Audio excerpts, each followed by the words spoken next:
E quem diria que até os heróis têm seus segredos sujos?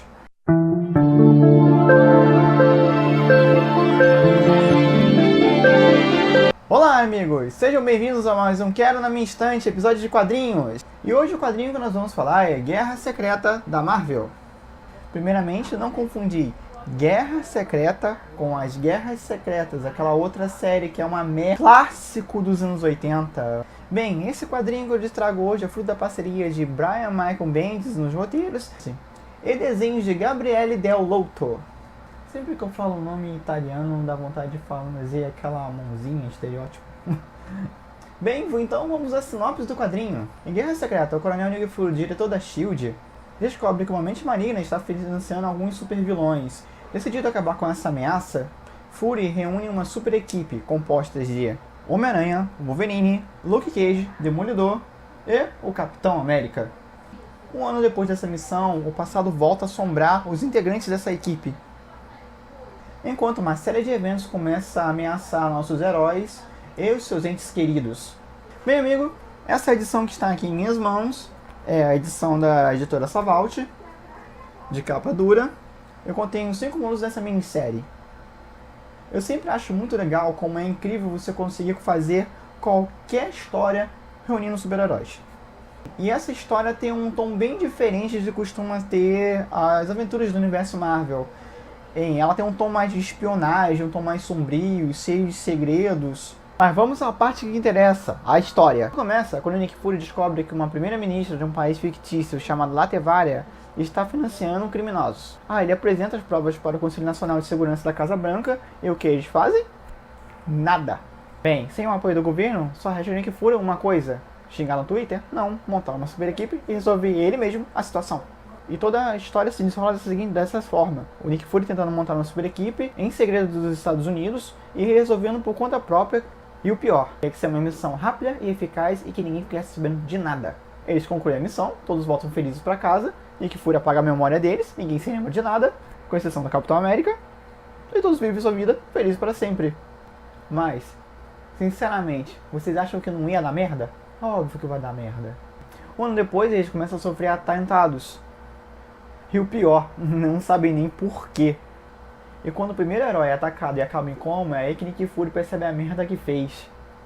Tem uma cena muito forte quando Nick Fury está visitando esse herói no hospital. E lá ele encontra o Capitão América. E o Capitão América dá um belo de um soco nele e fala assim: viu? Eu te avisei que isso ia acontecer. O clima é tenso, filho. Aliás, tensão, espionagem, paranoia é o clima de toda a HQ. Os heróis simplesmente são atacados quase que simultaneamente, não dando um tempo nem de contra-ataque. E o pior, nem se lembram por que estão sendo atacados. Como não bastassem ser atacados, ainda são atormentados por lembranças de uma missão que eles nem se lembram de ter feito. Eu gostei muito desse clima de espionagem, de política, um pouco diferente do que você costuma ver nos quadrinhos. Geralmente, para reunir uma super equipe, é sempre um vilão super poderoso. Por falar em vilões, é esse que vai a minha crítica à história. Eu confesso que eu fiquei um bom tempo sem ler quadrinhos e tem alguns super vilões que eu nem lembrava. Alguns que eu nem sequer ouvi falar. Alguns você conhece de algumas histórias do Homem de Ferro ou do Homem-Aranha, mas confesso que a maioria deles eu não sei de onde saiu.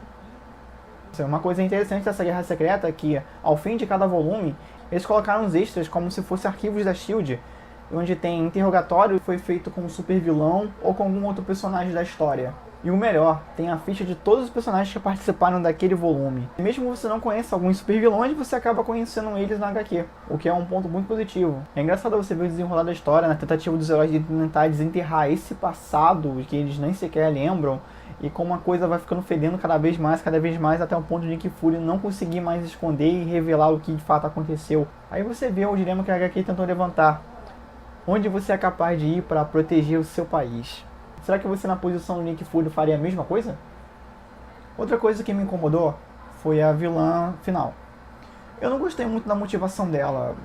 Assim, além da vingança do ataque que ela sofreu há um ano atrás, a gente não fica sabendo os detalhes do que levou ela a financiar esses supervilões. Qual é o plano dela inicial que foi frustrado pela super equipe? Eu não sei se esse episódio ficou explicado numa outra série ou se simplesmente não ficou explicado.